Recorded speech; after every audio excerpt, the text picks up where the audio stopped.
カトリックと他のキリスト教派の違い。イントロダクション。キリスト教は、世界中に広がる、多種多様な教派を包含する大きな宗教です。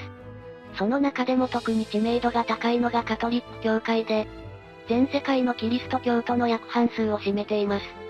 しかし、同じキリスト教であっても、カトリック教会と他の教派、例えばプロテスタントや正教会などとは、どのような違いがあるのでしょうか？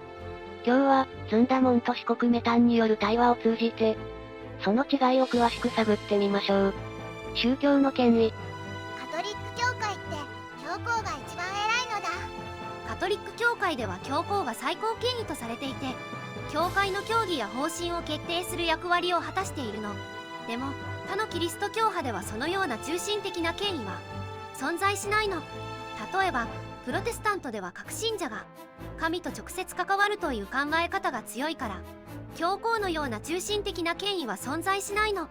これにより各教派の組織構造や運営方法にも違いが出てくるのよ。教義の解釈。でもみんな同じ聖書を読んでるなら教えも同じなのだ。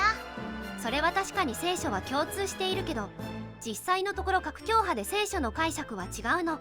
カトリック教会では伝統と教皇の教えが大切にされるけど、プロテスタントでは聖書を直接解釈することが重視されるの。それぞれの解釈がその教派の特色を形成しているの。だから同じ聖書からでも違う教えや信仰が生まれるのよ。礼拝のスタイル。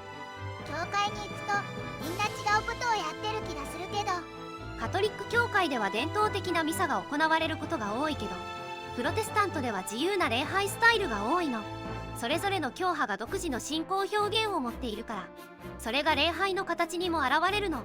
それにより礼拝の雰囲気や体験も大きく違ってくるのよ。社会的影響。それぞれの教派が社会にどんな影響を与えてるのだ。それぞれの教派はその特色や信仰に基づいて様々な社会活動を言っているの。例えばカトリック教会は教育や医療などの分野で大きな役割を果たしてきたの。一方プロテスタントの教派では信者個々の信仰生活を重視していて、地域社会の中での信者の役割を強調しているのよ。まとめ。